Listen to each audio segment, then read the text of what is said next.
On this week's episode, Nintendo's next console, the NX, gets a rumored release window. Indie developer Jonathan Blow releases The Witness in a weird way, and the PS1 classic Final Fantasy Tactics turns 18 years old. Today is Monday, January 25th, 2016, and you're listening to the 1P vs. 2P podcast.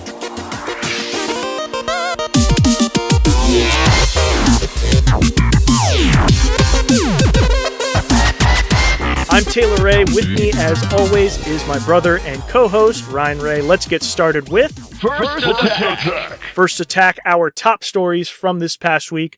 I have to admit, the past couple weeks have been kind of slow in the gaming world, but let's talk about this report coming from Japan that really talks about a lot of the rumors swirling around Nintendo's upcoming plans for its next console. So let's get right to it.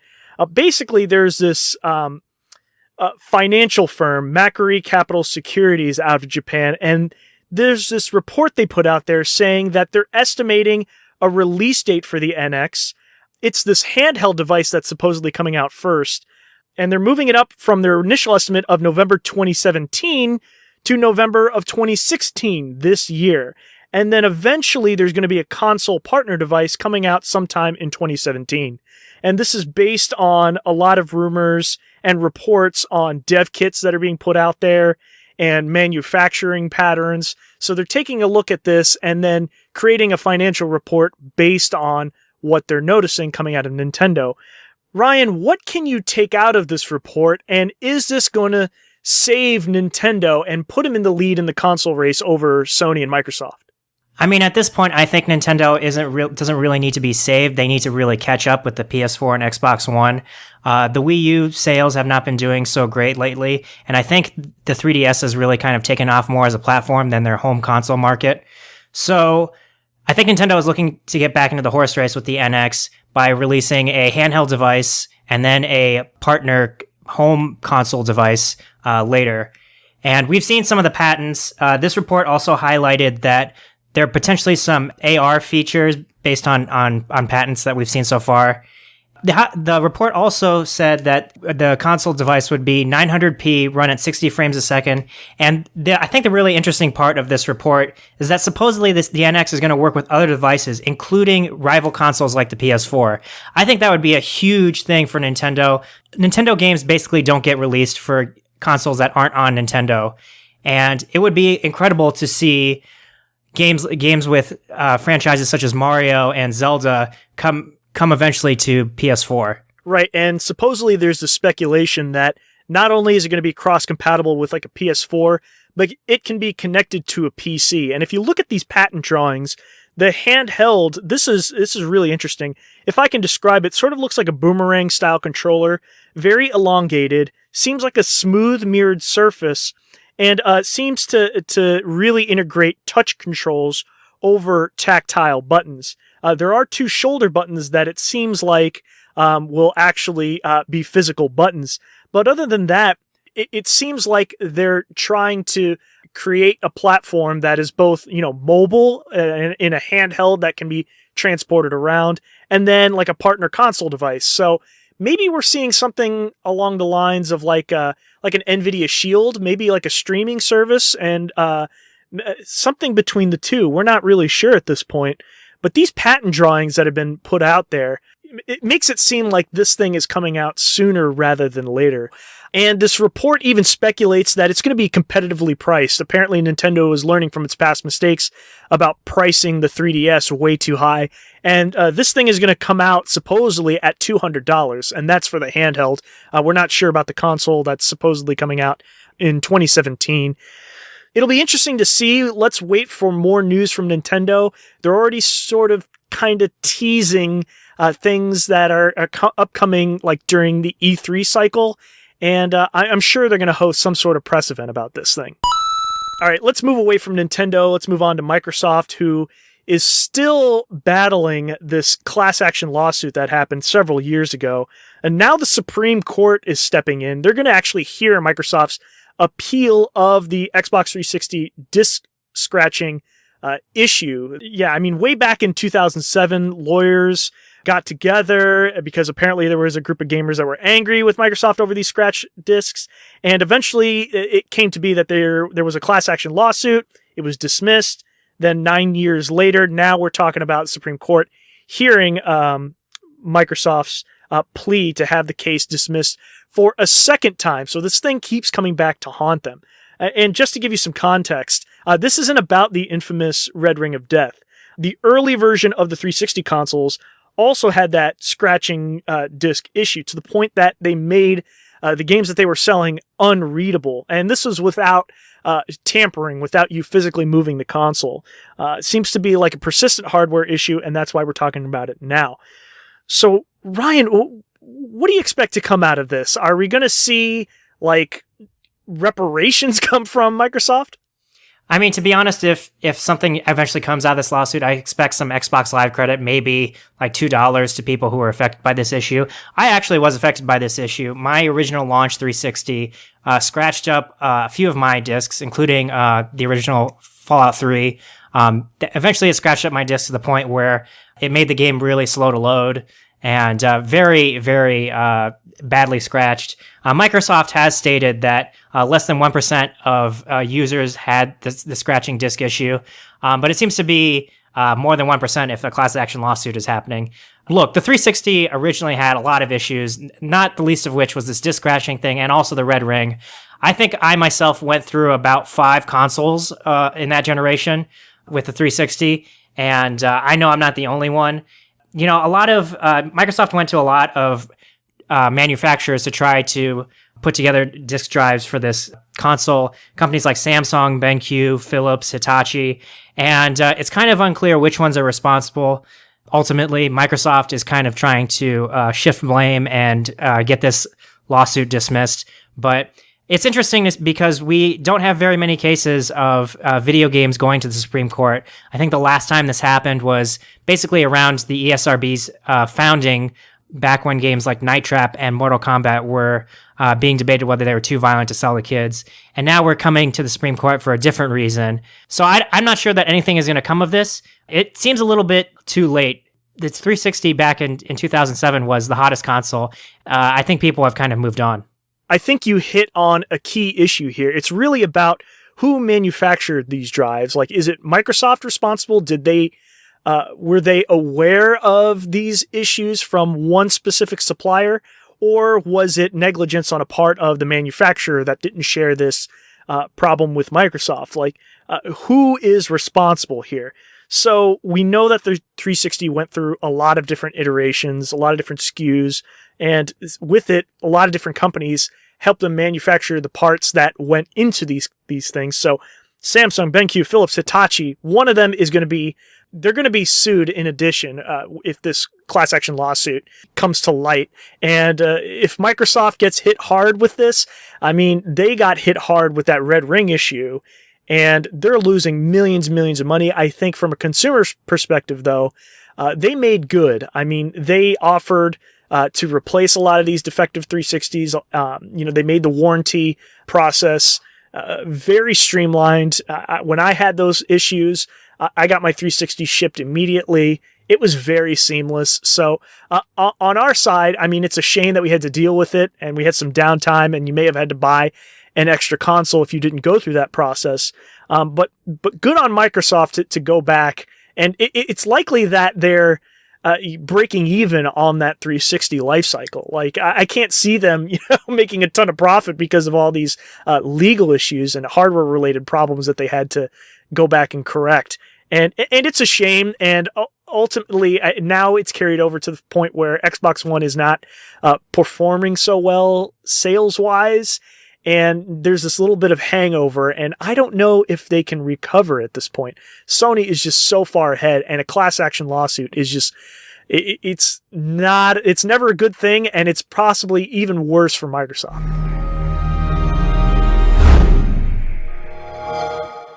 Okay, those were the only 2 major stories we wanted to talk about this week, so let's move on to new releases. I love new releases. their games coming out this week, but actually we have one on this list that actually came out on Friday. But let's talk about the first one, Jonathan Blow's next puzzle game. He's an indie developer who made Braid several years ago. This game has been in development for 7 years. It's called The Witness. It's arriving tomorrow, Tuesday the 26th, and he's announced it's going to cost $40 on both PS4 and PC. But interestingly enough, he also said that VR compatibility is in the works for PC, but not for PlayStation VR. So this game is like Myst, Riven, that series, like this open world, immersive puzzle game, and I have high expectations for this. I think that releasing a Myst-like game for $40 is kind of a hard sell. We don't really know how long it will take to complete the game. Value is a weird thing with video games. We know that Jonathan Blow has spent a lot of his own money to develop this game, and certainly if he's put 7 years into it with a small indie team, maybe he's trying to recoup some of those costs. But for me, this is kind of a very hard sell, and I think I'm going to wait on reviews and maybe a sale to eventually pick up this game. This is not up my alley at all, and I know this is more up your alley, Taylor. Yeah, it is. I like these style of games, but for $40 is asking for a lot. But he's come out and said that it can be like a 40 to 60 hour game for most people. So for a downloadable title, I mean, you can justify it, but I don't know. Again, it's a wait and see approach. I'm not going to be buying it this week, but certainly wait for the reviews to check it out. But this is a game you don't need to wait for reviews. It's been out for a long time, but it's getting a port to PS4. Dark Cloud 2, Ryan, I know you're excited for that one. Yes, Dark Cloud 2 is the sequel to a PS2 game, Dark Cloud. And basically, Dark Cloud 2 is the better of the two games. It's an action RPG. You crawl around dungeons, you play as two different characters. It has a really hand-drawn art style, very memorable game. And I'm glad it's getting some love on the PS4. Originally, when Sony said that they were going to bring PS2 classics to PS4, they said they weren't going to do Dark Cloud 2 and originally released just Dark Cloud. Then they finally made good and said that Dark Cloud 2 was coming. So that's out on PS4. I highly recommend you check it out. It's a great game. And it might open up the way for other PS2 classics to be ported over and available on PSN. I'd like to see these kinds of games also be available on Vita. That platform is dead, but maybe, it can be this niche thing where people are just playing older games off of it. It can certainly run PS2 stuff, I would imagine. All right, Mario and Luigi Paper Jam. This is the game that's already been released. It's been available since last week. And this is a 3DS title that includes a crossover of the Paper Mario series and the Mario and Luigi RPG series. And I'm not sure. It seems like based on the gameplay footage I've seen in the screenshots, it's the same pattern that Sticker Star had. So it's a very similar gameplay. I've seen the reviews come out, and IGN even said that Mario and Luigi's great combat can't make up for a dull story, flat humor, and tedious toad hunts. Yeah, ouch. These are the kinds of things that I was expecting out of this game, and it's really a shame because both of those franchises individually, I think, have been very fun and successful over the years, but they've got to stop. I mean, they're going down the wrong path with Sticker Star and now this, Paper Jam. I'm not sure that we need to be too negative about it. I think it'll certainly be better than the drivel that Sticker Star was. That game was terrible. Generally, the Mario and Luigi series has been considered kind of better, and I think it's generally written very well. It's got a lot of funny humor. You can grow Mario and Luigi's mustache as basically their luck stat. These games are kind of very my first RPG. They're very basic, but they have this kind of rhythm-based combat that I think is kind of fun. It makes it a little more interesting, kind of harkens back to the Super Mario RPG days. And I'm looking forward to checking this game out. Again, it probably does have a lot of tedium. It probably has a lot of over-tutorializing like a lot of Nintendo releases, but I'm looking forward to checking it out. It's certainly a new game for the 3DS that desperately needs new games. It also has amiibo functionality baked into it, and supposedly from what I'm hearing, it's kind of game breaking. As long as you have the Super Mario series of amiibo, I think there may be 4 or 5 of them out there at this point. You can start to unlock items at every battle, and it just becomes way too easy at that point. So it seems like a pretty bad exploit if you do own those amiibo. which is a shame. But I guess they've got to shove that content in there somehow. But just know if you do have some of the Mario series amiibo, not the Smash series, but the Mario series, you can use them with Mario and Luigi Paper Jam. All right, next we have Lego Marvel Avengers. This is literally coming out for everything, all current gen, PC, even handheld for 3DS, Vita, and even last gen consoles. This is just another Lego game. If you're a fan of that series, great for you. I don't think either of us have played those, but these are fun little co-op experiences that are great to play between parents and their kids. So good on them for releasing this stuff. But let's move on. We don't really have anything to contribute towards that one. But Final Fantasy Explorers, this is one I'm very much looking forward to. Yes, this is an action role-playing video game for the 3DS. It's going to be kind of like Monster Hunter mashed up with Final Fantasy characters. It features character job-oriented combat against, of course, series monsters and summons. It has kind of a quest-driven structure, a lot like Final Fantasy Crystal Chronicles. I'm looking forward to this game. I really enjoyed my time with both FF Crystal Chronicles back on the GameCube and with the most recent Monster Hunter. Putting that together with Final Fantasy characters and art styles, I'm really excited about this game. Yeah, as long as the local and online play work pretty well, I'll be happy to play this game. But I actually tried the Triforce Heroes, that Legend of Zelda game on handheld, and surprisingly, that co-op worked extremely well. Yeah, if Final Fantasy Explorers runs well like that, I'll be anxious to play it and buy it for sure. That's coming out this week. Okay, now on to new game announcements. Here comes a new challenger! This one is interesting. Teenage Mutant Ninja Turtles Mutants in Manhattan. There have been several screenshots that have leaked out of Platinum Games because, of course, they always do. And it follows the same art style that Transformers Devastation has been put out on. And, it looks really, really incredible. But you gotta temper your expectations because the Turtles games lately have been huge misses. But I'm going to be honest with you. I think Platinum has done a great job with the Transformers series. And if they can replicate that style of gameplay with the Turtles franchise, I'll be very excited to play this game eventually when it comes out. We don't know its official release date at this point, but the screenshots are really, really neat. Yeah, I think Platinum Games does a great job with the kind of action brawler genre, and they have a lot of games in this style. Bayonetta, of course, Vanquish, that Transformers Devastation game, all kind of really great. Let's call them like B-tier games. They're lots of fun, but they're certainly not going to be highly critically reviewed. But it doesn't matter. I really like the Turtles, and I'm desperate for a good new game with that franchise. So let's hope that when it does come out, it's really good. Okay, moving on to Mortal Kombat XL, okay? This is a new version of last year's fighting game. It's bundling all the DLC that had come out for it. So characters like Alien, Predator, Jason Voorhees, Leatherface, Triborg, Bo' Rai Cho, Tremor, Goro, Tanya, and then there's a bunch of costumes and an exclusive The Pit stage. So this is just in the Warner Brothers tradition of games like Shadow of Mordor and some of the other Batman games that they release a game, then a year later they put out like a Game of the Year edition or a bundled thing. They did this back with Mortal Kombat 9 as well. And I've got to be honest with you, I'm kind of sick of this stuff. This is the reason why I don't buy these games anymore when they're released, because I know to expect like a full bundled product later on down the line. Yeah, and I think a lot of Mortal Kombat 10's microtransactions and DLC plans in the beginning were not very clear and kind of poorly thought out, and it really left a bad taste in my mouth.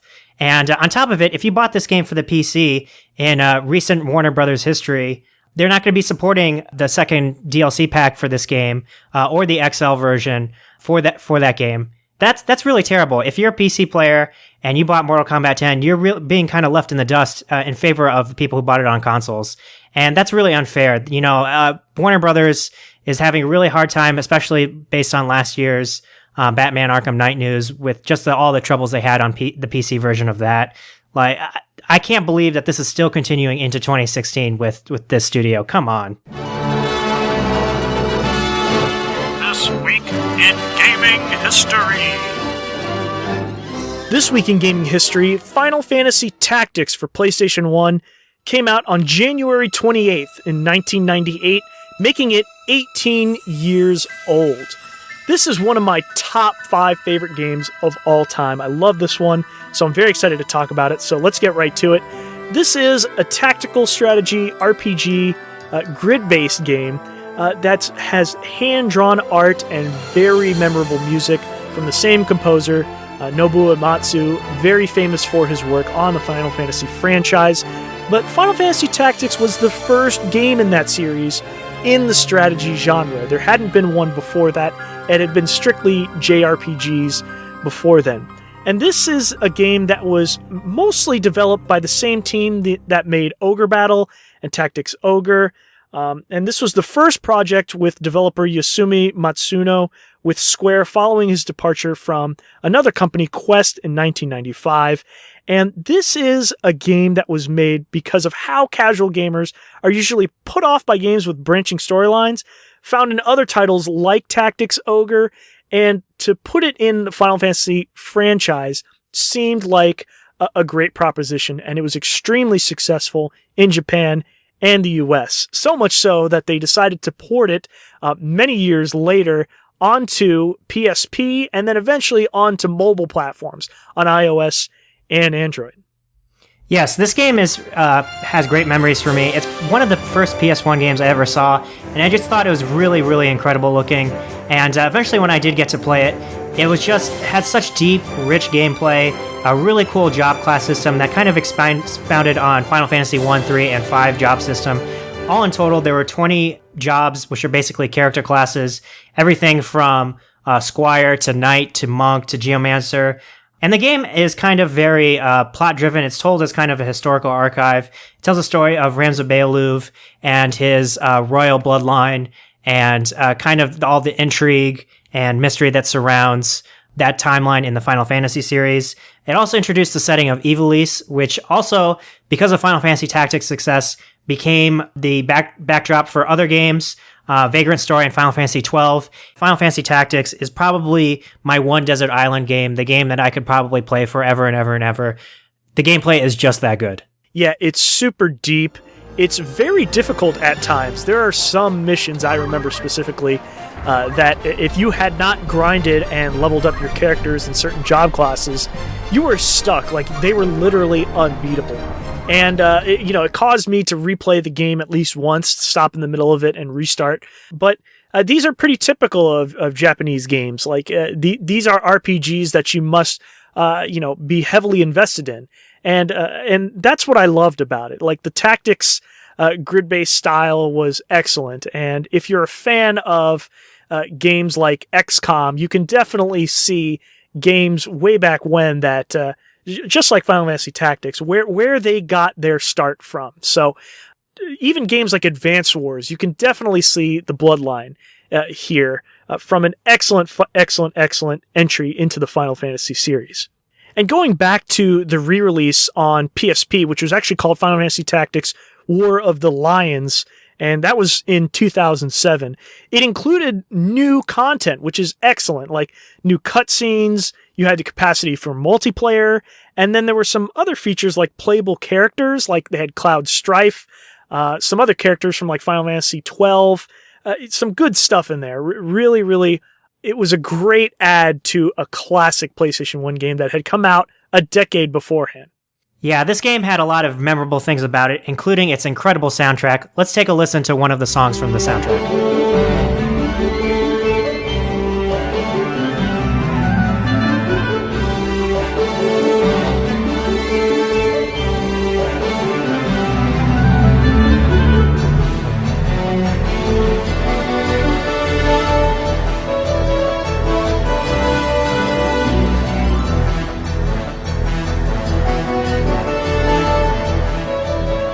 Let's wrap this thing up. Ryan, are you ready for the bonus stage? Yeah, let's do it.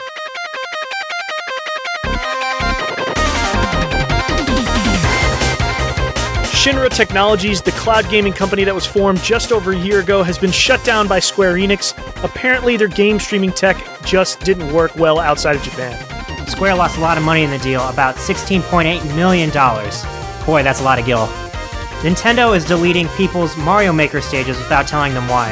They are deleting low popularity levels without any advance notice to creators. This is really frustrating. How does one define popular in this game?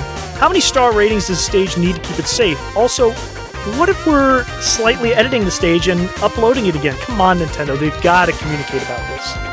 A playable Star Wars Battlefront 3 prototype that was cancelled back in 2008 has apparently been leaked from a Redditor that was pirated from somewhere unknown. You know, players were very angry when that new Battlefront game came out. I wonder if a third game in this franchise would have made them more receptive to the most recent release. The creators of popular mod for XCOM Enemy Unknown, The Long War, are making mods for XCOM 2. If you don't remember, The Long War was an excellent mod for the original game that added over 700 features, and now this team is adding day one mod support for XCOM 2. Yeah, it's one thing to make mods of games that are already released, but to make a mod of a game while it's still in development alongside the developer, that's a pretty big deal, and I hope more games for PC do this in the future. Former Defense Secretary Donald Rumsfeld made a mobile game called Churchill Solitaire that's packed with microtransactions. He didn't code it himself, obviously, but according to a Wall Street Journal article, it's likely the only video game developed by an 83-year-old man using a dictaphone to record memos for the programmers. Boy, game development is so easy these days, huh? I'm waiting for George W. Bush to come out with an expansion for Churchill Solitaire. Alright, that's it for this week's episode. If you liked our show, please subscribe and listen and review us on iTunes and Stitcher. Let us know what you think. All of our episodes can also be heard on our site, which is 1pvs2p.com. You can also listen and subscribe with your favorite podcast app with our site's RSS feed. Like our Facebook page, facebook.com/1pvs2p. You can also follow us on Twitter. We're very active there, at 1pvs2p_podcast. We'd also like to thank Phonetic Hero for the use of his songs for our show. They're part of the compilation project Chiptunes Equals Win. Make sure you check out our show next week because I'll be talking about my experience at PAX South. Thanks again for listening.